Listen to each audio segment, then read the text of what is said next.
Welcome everyone to Windows App Studio. When you're a developer, you get asked to do a lot of favors. Like, can you build an app for my GarageBand neighbor? Or can you come to my kid's class and teach them all how to code? Or hey, we've got a lunch meeting in a half hour with a client. Can you just whip up an app really quickly?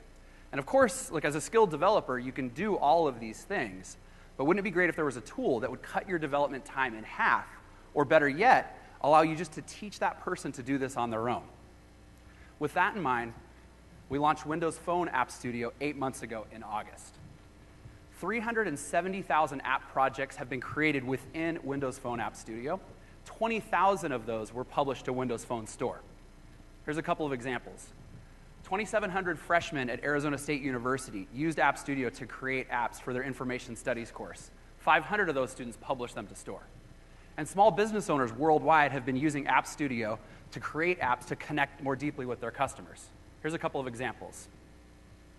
So Holly, who lives in Austin, Texas, used App Studio to create an app called Integrative Mom for her blog. David in Toronto used App Studio to create an app for Grainstorm, which is his bakery in downtown Toronto. And on the bottom right, this is probably our most famous developer, Tariq in Boston, an 8-year-old, used App Studio to create his first app that he published to Store called KidZone. Now today is a monumental day for us. You'll see on the program that it was pre-launch preview, and we were lucky enough to actually be able to launch this morning. So everything is public. All you need is a Microsoft ID, a live ID to get in. It's free. Everything is live. What was Windows Phone App Studio is now Windows App Studio. You can access it from either appstudio.windowsphone.com or appstudio.windows.com. Now, App Studio puts a little bit of a ring on the typical app development lifecycle. So, of course, you're going to start by planning and designing your app. But once you're building an app within App Studio, you can do one of three things that we'll demonstrate for you today. First, you can immediately test the app on your phone or tablet or PC with Sideload. You can take the published package, the completed AppX or Zap package, directly to Store for publication. Or you can download the entire source code package, take it to Visual Studio, and extend it in millions of different ways. Now, before we get into... I'll take a clap. That's great. Thank you. Thank you. All right, a little bit about the app architecture of App Studio before we get into the demo. As you can see, it's a standard panorama format, swiping from left to right, right to left, and each one of these sections that you'll see there is the content that you put into App Studio. Below that, you'll see that this is what we call a data source. So if I wanted this section, which is an About Us, just standard HTML5 text input, that's my data source behind this section. The next, let's say I want to list all the team members on my team and their email address. I put that in a collection. Then if I want to surface news about my company, I just put a Bing search data source underneath it. And then with menu actions that we'll show later, this allows you to contact, so directly launching your phone to call a phone number, launching your mail client so you can send an email, or going directly to the home page of this company. What this is behind it, this is the source code that's being produced in the background while you're building this app in App Studio. Okay, so to get into our demo, again, you can access it via appstudio.windowsphone.com or appstudio.windows.com. We're going to show you how to choose a template, add your content, configure themes and tiles, prep your app for Store publication, and we'll take an app all the way to publication today in front of you. We'll show you how to generate the app, and of course, show you how to extend it within Visual Studio. All right, let's show you the tool. Okay, so on the home page, you can go into the how-to, which is a very detailed user guide explaining how to use all of the intricacies of App Studio. You can look at a few sample apps. You can start a new project or look at the projects you've already created. Okay, so for this, I'm just going to show you if we start a new project. Here's a few things. So if you want to do an empty shell, that's with no content, and you create all of your own content, look and feel, you start with an empty app. Otherwise, you can use any of these templates here at the top. These are our most common templates, or any of the templates at the bottom. And we'll continue to release new templates as we move forward. These on the right are examples of what we think are great user-created apps in App Studio that have been published to Store. This is one piece. We're not going to spend too much time on it today. But also this morning, we released the ability to create a web app template. But right now, that's only supported for Windows Phone, not for Windows. But you can go in there, put in any mobile optimized website, and there you have native controls on top of a web app. All right, so we're going to go to my projects and take a look at one that we've created. Rito, why don't you want to show me how you created this app? Yeah. Okay. Hello. So let me explain how you can use App Studio to create an app like this one. So the first thing that we added today is not only this simulator, web simulator for the phone, but also for Windows. So you can have a sneak preview of what will be your app looks like. So you can see that I customized the logo, the name, I put a nice background. You can see the news, some videos, how you grab content from your social networks, and also how to show your albums that are linked to the Nokia Mix Radio app. And I will show you how you can do this app. So here are our main sections. As Brian said, we are using the Panorama Style app. In Windows Phone 8, we are using the Panorama Control, but for Windows 8.1 and Windows Phone 1, we are using the new Hub Control. So the order that those sections will appear in your app, it's very easy to configure, so you can drag and drop here, and you will have an instant feedback about how the app will look like. And now let's go section by section, explaining to you how you can create an app like this one. So the first one is the HTML section. The HTML, it's very easy. You only need to set up the content. You can copy and paste from any web page or edit as you want. So I can set some bold fonts or whatever. The next one are the RSS section. To configure this section, you only need your feed URL. And once you have the data that you want to show, that comes from this URL, the next thing that you can do is to choose how do you want to see those items. So another important thing that we have in our sections is that each section has two different kind of pages. And list page, where you can see all the items from that data source, and a detail page, where you can make more advanced things like configuring behaviors and actions. And I will show you how to do that. So for the list page is the thing that I have here. It's very easy to change the layout, so I can choose between all of these layout collections. And for the detail page, the same. You can choose the layouts.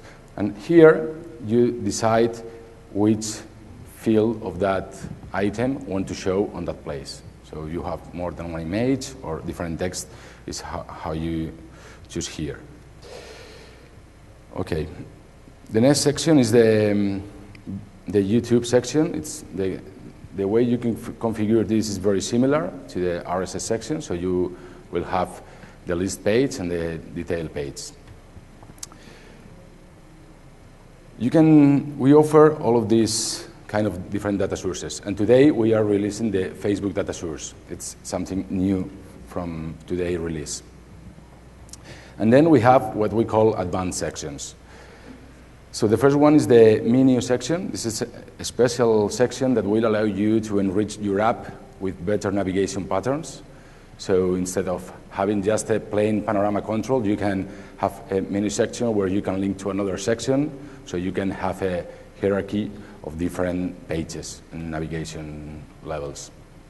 So here, what I did was create a menu for social, where I will add different data sources for Flickr, for your photos, and Facebook. And then I create the Twitter data source. We don't have a Twitter data source right now, but that's what I'm going to do in the demo. So I'm going to extend this app, adding the Twitter data source. So more on this later. Then we have the albums. To create the albums, we create the kind of section that we call collection. This is a special section where we allow to define your own schema, so you can choose the fields that you want to show. It's completely customizable for you. So here, in the Data tab, you can choose which columns do you want to configure. One important thing here is that I create one special column that is of type album that will allow you to create actions for that column. So what I'm doing here is that I will add a button that will open Nokia Mixed Radio looking for that album. So your app is not only content, but also some kind of behavior. And what type of other actions can I do besides making a song or an album play in Nokia Mixed Radio? Okay, so we have telephone, so you can make a call. We have email, you can send an email. And integration with other apps, we have integration with here Maps, so you can have locations and let your app open and set up the here Maps with the direction how to go to get to that location. And for Nokia Mixed Radio, we have songs, albums, and artists. Yep. So when you edit the data, we provide a thing like this one, so you can edit the information here, add images, or what you want. One important feature about the collection data source is that you can choose if you want the static or dynamic data source. What it means. If it's static, that data will be on your app. We will generate the code with this data, so the device we don't need an internet connection to show this information. If you choose dynamic, the data is stored on the cloud, and the device will fetch this information. So it will allow you to keep your information up to date. Think about the power of this as well, where you essentially want to choose the type that makes sense for this app type. So with this in a band fan page, the list of the albums they're releasing isn't going to change that often. So it's better for me to make that as a static resource with data in the app. And if I want to push out an update to my users, then I'm doing that via store. But think about if you're a restaurant. With this, all I have to do is just go into the App Studio tool, list it as a dynamic resource, and every day I could go in there and say, 20% off if you get here by lunch, or buy one, get one on Saturday. And then that page is going to display that content every time the user just loads that app. They don't have to update it from store. It's just being pushed out. But again, as Rito said, you have to have an internet connection to do that. So if they're offline, it won't show anything. Yeah, so think for this, like this is a small database for free that is stored in the cloud and will help you to create better apps with more content and fresh content. Okay, so now that I finished with my content, the next thing that I can configure are the themes. So here you can choose between dark style, light style, or a custom style, where you can choose from a color palette, different colors for your background, your app bar, and also an image for the background, and that's what I did here. Then you can configure the tiles, the live tiles. You know that the live tiles are a very important piece of our platform. So what we did here with this release is that we are allowing with just one configuration to create tiles for Windows Phone 8 and the new Windows Phone 8.1 and Windows 8.1. So you only need to configure once. There's one important kind of live tile is the cycle template, that if you choose cycle template and bind to a collection that is dynamic, we will create a background agent or a background task for you, so that tile will be updated. And think about the power of that even for this example. So sure, the restaurant could use it to push out coupons that are shown in the live tile, or this band here can update that for their users if it's pinned to the home screen. A live tile that says, hey, check us out. We're at this venue on Saturday. Come see our show next Friday. And that will continue to update if you choose that option. Yeah. Then we also have the splash screen, lock screen. This is something new, because the splash screen is different between phone and Windows. In phone, it's like this. In Windows, it's like this. So this is one of the only things that you have to do different for Windows Phone and Windows. All the things that I mentioned before are the same for both platforms. But for the splash screen, you should choose an image and also the background color. So if you've, of course, a splash screen is not required, but if you've created an app in App Studio any day before today, go back in today and you'll see, launch that app, edit it, you'll see it already shows on the Windows emulator. But that's the one thing that you're going to have to change with respect to look and feel is if you have a splash screen image, it's optimized for something that's this size versus the tablet size. Yeah. So with that, your app should be almost ready. And the last thing you need to configure is what we call the publish info. This is the metadata that you need to match with the store. So one new thing that we have in the Windows Store is that the capability to reserve the name of your app. So once you reserve the name of your app, the store will create some information to identify that app. It's what we call the package identity.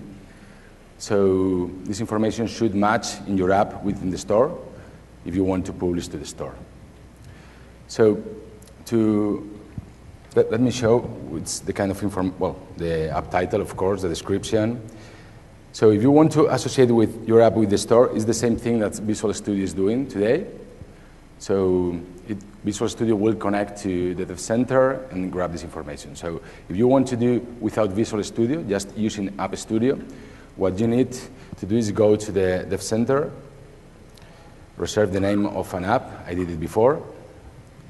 Edit this app, and I'm going to show this because it's hidden how to get the package identity, but it's very easy. So you go to Services, and then go to the Live Services site.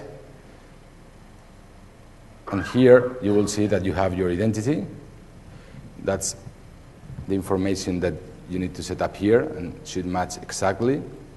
Then you will have your Publisher ID. Sorry. Publisher ID, of course, the app display name, and the publisher name. So with this information, we are creating a manifest that will be ready to publish to the store. So there are some scenarios where maybe you don't have Visual Studio, so you want to use the packages that we will publish. And if you're only going to be sideloading this app and just share either for yourself or sharing it with other colleagues who are also App Studio members, which you can do, you can ignore most of the stuff on this page, but if you're going to take it to store, you need this stuff that's actually in the manifest so that it'll pass certification. And again, you've reserved that app name. Yeah. So now the app is ready. We are showing a preview in both platforms how your app will looks like, and now you can click the generate. And once you generate, you can choose between Windows Phone 8 or Windows Phone 8.1. And what will happen under the covers when you click the button generate is that we are creating the source code, and that's very important because it's something that no one is doing. It's generating the source code, high quality source code that you can use to extend their app. But if you are not a coder, the other thing that we are doing is that we are building the app for you. So we are creating the Visual Studio project, building that project, and also we are offering two different kind of packages. So as you will see, we have the installable packages for side loading. So for example, if I want to install this app in my device, well, I know that you can see that, but it's very easy with the QR code. If you already have an App Studio account and you've unlocked your device, it just takes one click, scan that QR code, and you can sideload this app on a Windows Phone 8 device. Yeah. Well, one note about the side loading. To be able to sideload apps, you need a certificate in your device. For Windows Phone, we are creating a nice experience to install this certificate with another QR code, but you have this just once for each device. So once you have this certificate, you can deploy as many apps as you want in that device. For Windows, we create a zip file with a PowerShell script that will add that certificate for you. One note here is that for Windows RT devices, that PowerShell script is not working, and you need to follow the instructions that we have in the how-to. It's just adding a certificate to your certificate store. Yep. And then you are ready to use the installable packages. So now let's install this app.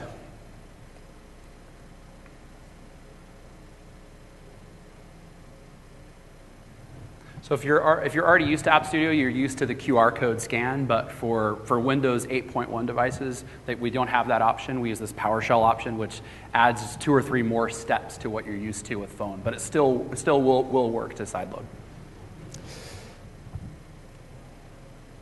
Okay, something that's wrong with the network.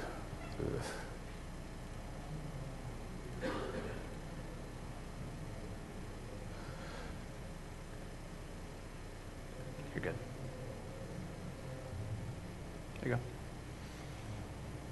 Okay, so I save this file, open, extract. So the first time you run this script, it will check that you have the certificate, and also will check that you have a Dev Store account. This is a free account, and you can use your Live ID just to enable the side loading on that machine. I did all that before, but this PowerShell script will check all of their requirements. So now it's deploying. It's deployed here. Let's see. Here we go. And here we have the app that we have just created in minutes. As you see, thank you. So here we have all the things that we did before. The YouTube. We have different kind of navigations. You can scroll for all the items. And let's see what I did for the Nokia Mix. So I have here 2 albums. Let's open one. Look at this button. This button is because I configured the action for this data source. So let's see how you do that in the tool. You'd be surprised the breadth of music that's in Nokia Mix Radio. You know, this is a fan page for a garage band in Seattle, and they have 2 albums, both on Mix Radio. But before you put that in there, you want to go to Mix Radio and just make sure what the search is going to come up with. Particularly if you're searching for an album that many times there's multiple albums with that same name, then you're going to want to go for just the band name or an individual song. Okay. So remember that I configured that column of column type album. It allows you to create some actions. So this is how you put that button on that page that will launch Nokia Music. So if I click here, open Nokia Music, and we'll search for that album for you. The same will be if you have a location with here maps, or if you have an email or a phone, it will open the app that is registered for that protocol and will launch for you.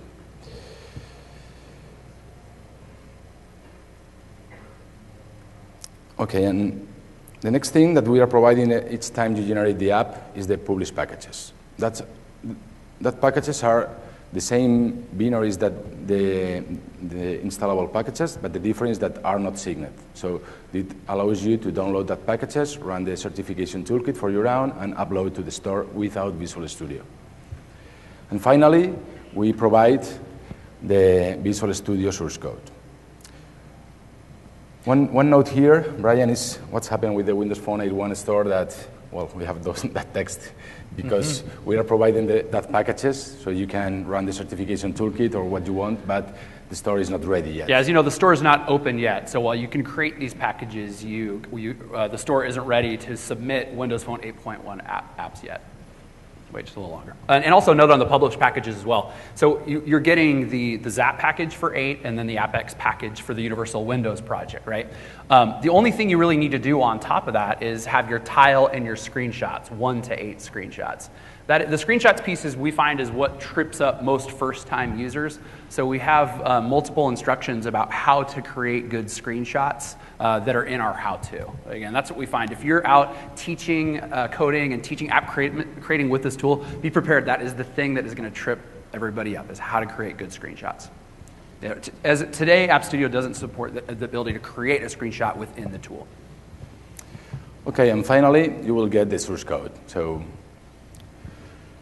to open this project, you will need Visual Studio 2013, but we only require the lowest Visual Studio edition. So with the Express edition and the Update 2, it's fine. If you prefer to run in Windows Phone 8, it will be the Windows Studio 2012 and the SDK for Windows Phone 8. But it's the same story here. So you can download the code, and it will look like this. So what you see here is the new Universal Windows projects that allows you to share code between phone and Windows, right? So well, we have the NuGet folder because we are using NuGet to some third-party libraries that will be restored the first time you build the app. And here is the universal Windows project, where you will have 3 different projects or folders: the Windows Phone, the Windows, and the shared code. We have lib with the App Studio DLL that you should be using, and then we create another project that is the data project, where all the data source code is generated. We could use the shared project to this code. However, in the case that you want to use the background agent that I mentioned before, that background agent will call code here. So this is why we have 4 projects. If you have a live tile, a cycle live tile, you will have 5 projects. We think that this is the good enough architecture to let you extend the app as you want. So let's switch to explain which are the patterns that we are using. One, right? Okay, so let's go to the next one. Okay, so I think that everyone knows about the model view model pattern.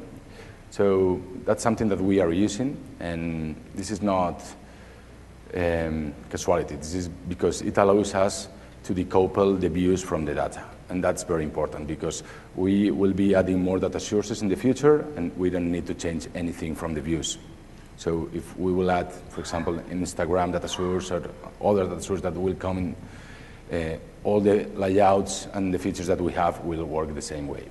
So if you are not using MVVM, what you have is something like you have in the left, where the views are using the data sources directly. They are coupled. But if you use view models, you have the chance to change the data source without affecting the views. So for the extension activity that I'm going to show you, that it's adding the Twitter data source, what I want is to use App Studio to configure the pages, the layouts, how I want to see the tweets, and then open Visual Studio and change a little bit the code. So instead of calling the collection services that we have, we will be changing that code for make Twitter search. And a lot of the effort that we put into our February release was to make the code cleaner, lighter, and that's, so if you generated an app in App Studio before February, I would recommend going back in, generating it again, and the source code you're going to get is MVVM pattern. It's just a lot cleaner, a lot lighter. Yeah, well, that's something that we didn't mention before, but if you have some projects in App Studio already created, just go today, generate again, and your app will be ready for Windows. Yep. So it's number 3, I think. Okay, so as you could guess, what we have here are all the pages of all the different sections that we have. We have a page for the list and a page for the detail for all the sections that I configure. There's one important page, that it's the main page, where you can see here the hub control with the different sections that you have. Do you remember this?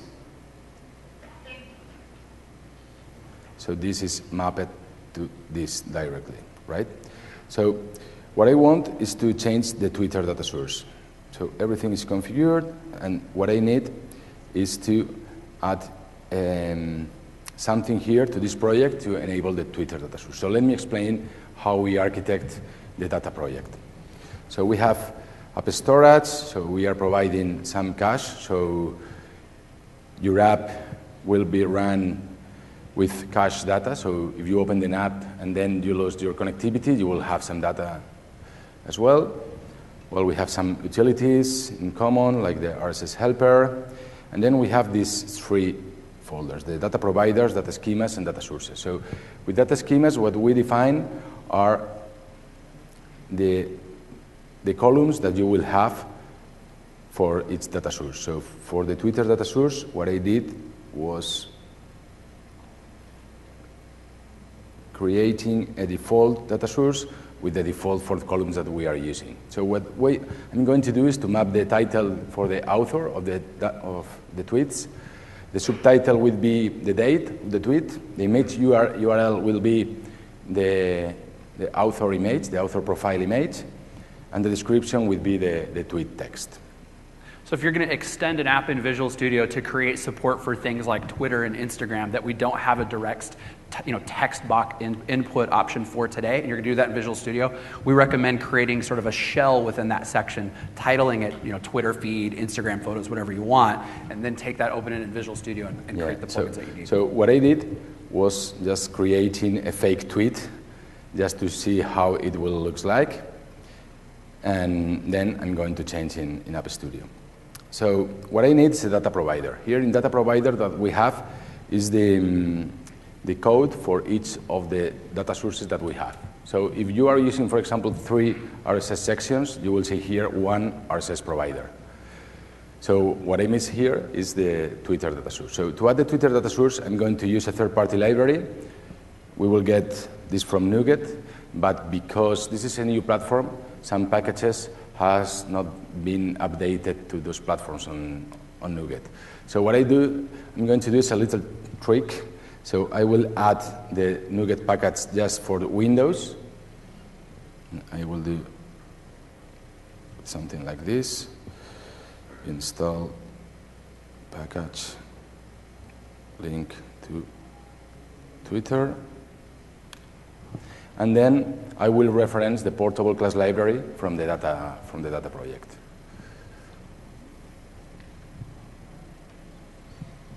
Okay, it's done. And now I will add a new reference here. This is here, LHS, packages, link to Twitter, lib, and use the PCL version of this library. Right. And now I will add a new data provider that it's prepared here.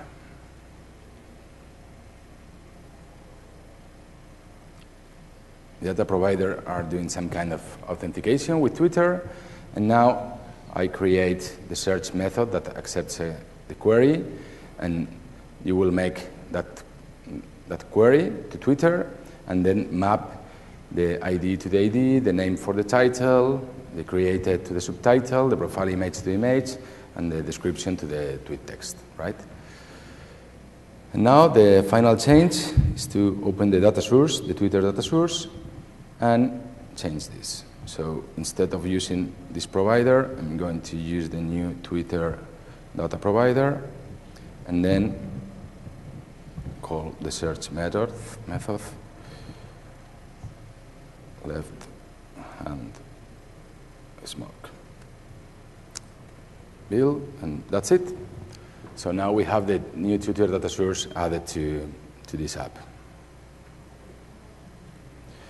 Let's run. Okay.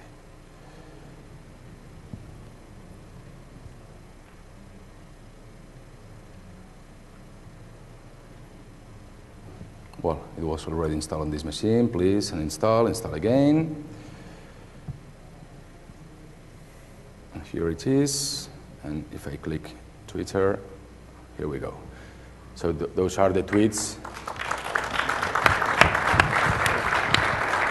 with the same layout that we designed in App Studio. But not only this, because this is a universal project, I can choose to run the Windows Phone version of this one, run in the emulator, and we will see the same data source running on the phone without making any change, any additional changes. So let's see if it works. News, video, social, Twitter. Here we go. So everything works as expected.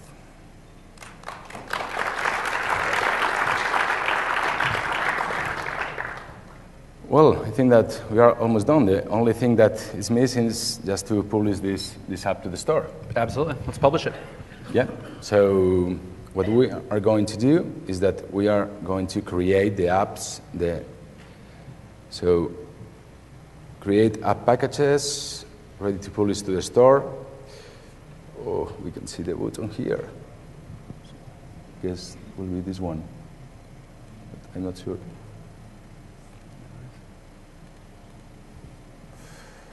Okay, this is querying the Dev Center. So what you see here are the same apps that I reserved the name before.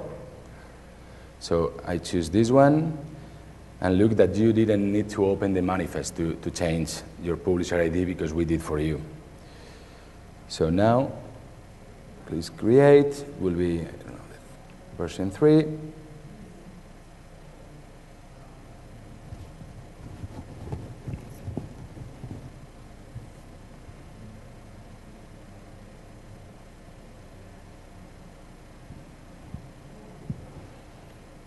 Okay, so here I have the package ready to upload. So let's go to my app, go to packages, and drag and drop.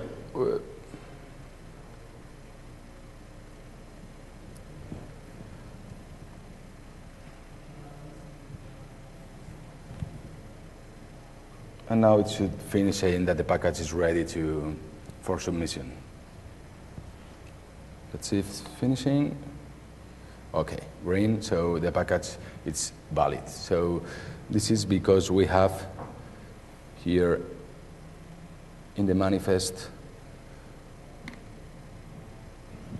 all this information ready set up for you. Well, we will need to capture some screenshots before sending to certification, but everything is done. So, just to summarize, what are we providing?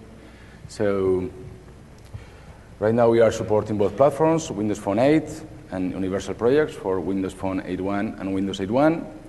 So the runtime on the first one is Silverlight, the second one is SAML, the tool is Visual Studio 2012, the second is Visual Studio 2013. You can use just the Express versions. Project is the Windows Phone Project or Universal. Of course, the Windows Phone 8 version will run on the Windows Phone 8.1 devices, so you can run both apps. One thing that you should be careful about is because the identity of the app is the same, you can't have both versions of the app in one device, so one will be update the other one. Yep.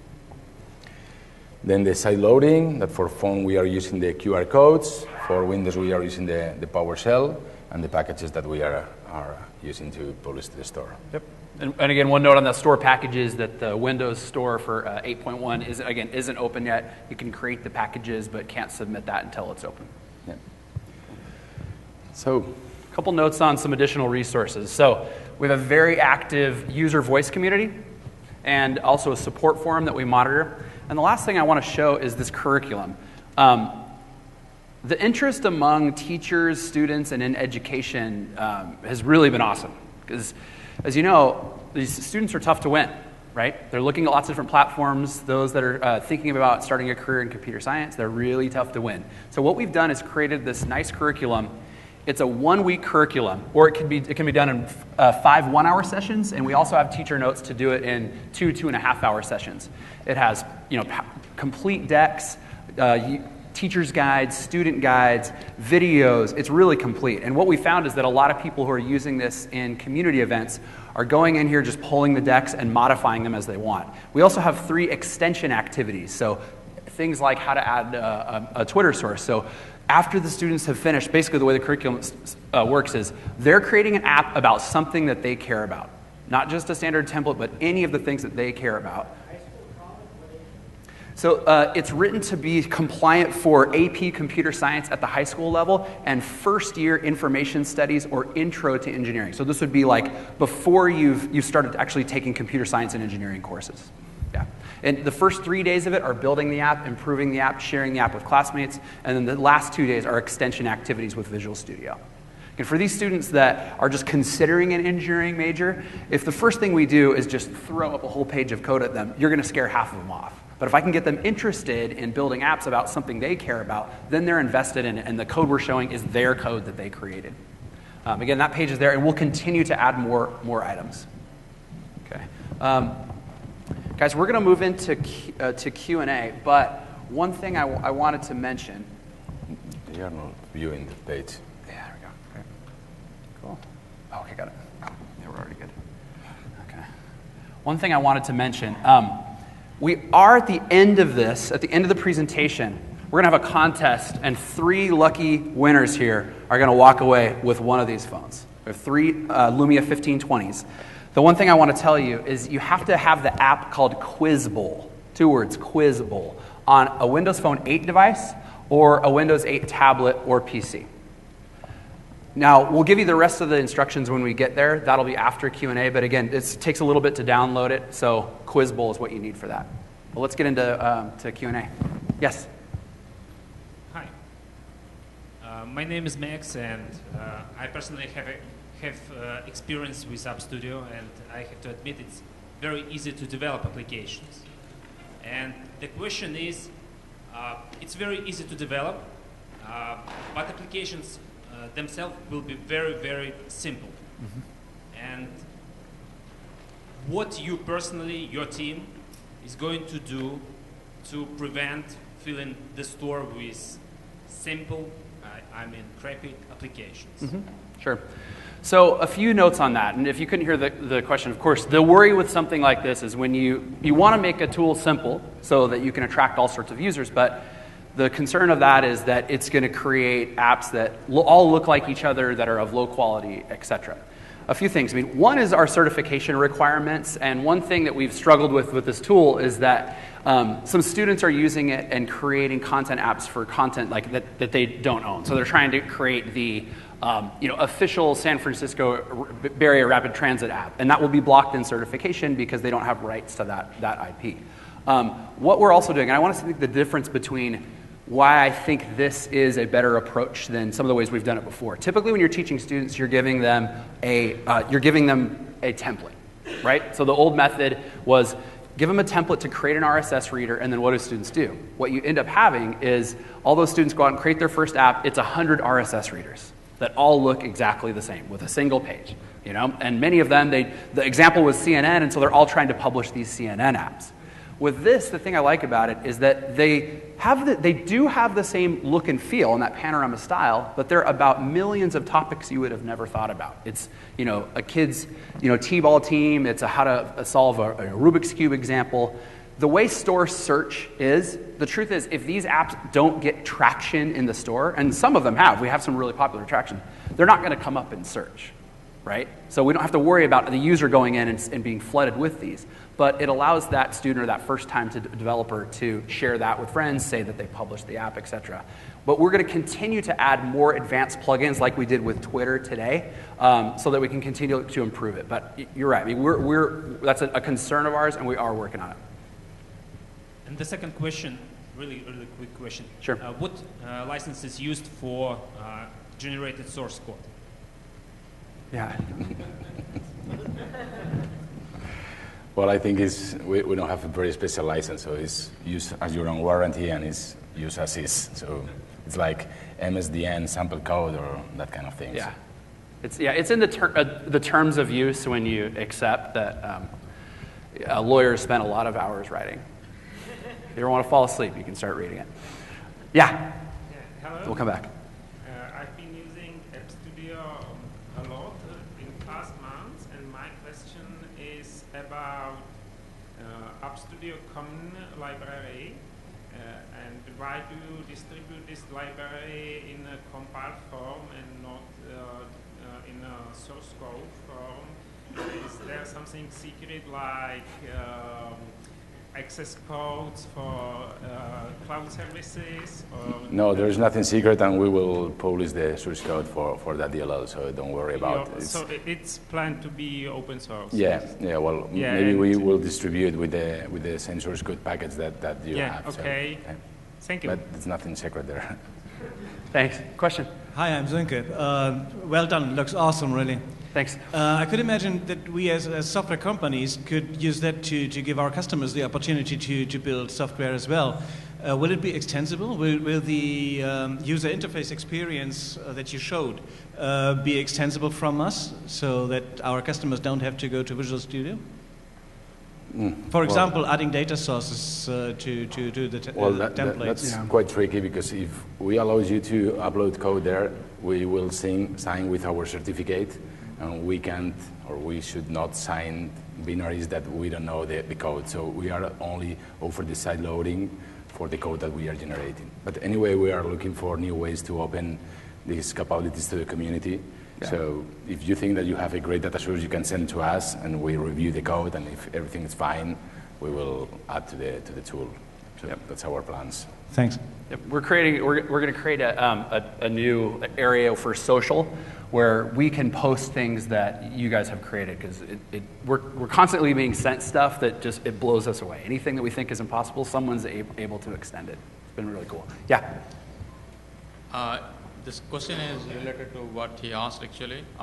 Once we modify the code in Visual Studio and upload it to your site, will the client or our customer go ahead and modify the application on the App Studio?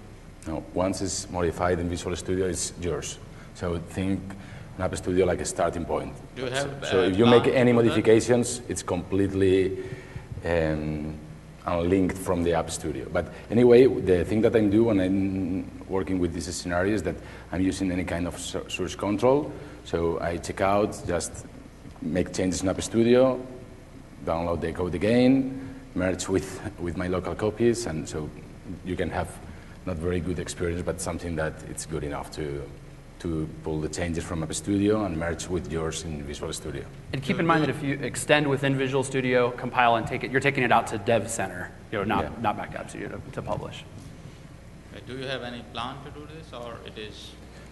Well, it's something that you can do today, but so if you extend the application, for example, in the sample that I did with the Twitter source, if I add another section, for example, to the app in App Studio, what I need to do is to create the app, generate the app again, the source code, download, and merge with my changes.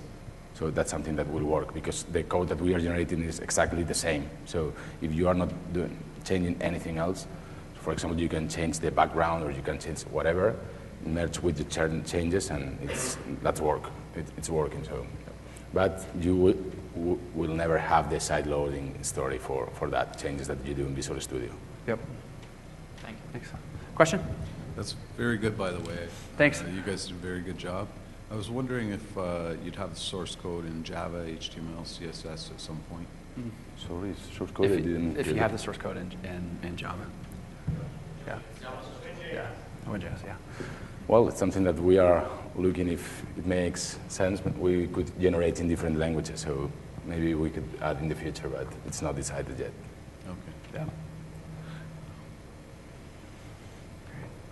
Any other questions? Right now, the data sources are inputted. You're forcing a single data source when you're creating it. Is there any way that you could leave that open to the user to select it? So something like Flickr, they will pay their own Flickr fee, or their own fee. Well, we could do is the trick that I did is just add in the collection data source and then change it. That's the question, how you can add a custom data source. No. Well, it could be a nice feature. Yeah. Yeah, within App Studio, no. It would be something you'd have to extend. Yeah. Yeah. You mentioned that if we have existing apps already in App Studios, that we just go over there and kind of recompile and get that to be ready to Windows 8 updated it, yep. Windows 8 up to 8.1, right? Yep. But in the beginning, you needed to choose whether you take the new kind of approach with the apps or not. So are those kind of a combined, the project that you have over there? Yeah, good question. So he's saying in the beginning when you have to choose, it's actually when you're choosing it's at the very end in the generation. So at the very end you're generating, and you can easily go back and generate twice for both. Right. The one thing at the very beginning, if you do choose to do the web app template and you go down that path, you'll see it's I should probably open that, but we'll show that to you. It's at that point you're making the choice to only publish for Windows Phone because we don't support web app templates for Windows. So I think that I have a web app template here. This one. Yeah, we'll show you what it looks like. It's very different. So when you generate it, it's going to show just for phone 8. And go back to that last page, the content page, so you can see what it looks like. Yeah. So you see with this on the content page, it's for web app template, it's just a single page, right? You can add different native buttons at the bottom, but it's just a single page that's wrapping a site. Yeah. I think that this also answers your question, because we open here another kind of apps where we are reusing the themes, the tiles, and the policy info, but the content is completely different. So in the future, we will add more templates where the content is not just data sources with lists and details pages. So maybe we will have different kind of pages or samples or behaviors or whatever. Yeah, so that works. Okay. Any other questions? All right, let's have this contest because I really don't want to have to carry these back in my luggage. So I'm sure you guys don't want that either. All right, so how this works. This is what we call the App Studio Challenge, and it's going to test your knowledge of Windows Phone, both from development, apps, history, everything.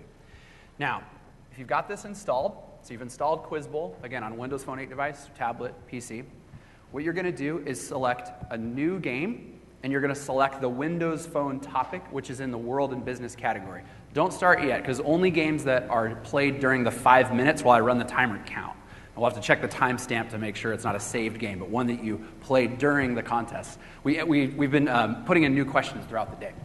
So you select Start, Play Now. You can play against anyone you want to. It doesn't matter who. Now, there's only 7 questions, so you'll see that it's only going to take you 30, 45 seconds, maybe a minute to finish. Here's the trick. 1, you can continue to play it, but only the last game that you played is a winner. That's it. So that's your final score. So if you think you have a good score, stick with it. If you decide to get a higher score, whatever that last score is, that's the one that is going to walk away. Walk away with the phone. The 3 top scores get the phone. If we have ties, we'll have an extra challenge question. Okay? Any questions about it before we start the timer? Quizbowl. Oh yeah, you'll go, once you're in Quizbowl, you go New Games, go down to World and Business, and you'll see Windows Phone. Yeah, just the Windows Phone counts. Okay. Any other questions before we start? Okay, we're going to walk around as a group, make sure everyone's playing a live game, and answer any questions while we go. All right, 5 minutes. Top 3 scores walk away with the phone. On your marks, get set, go. New game.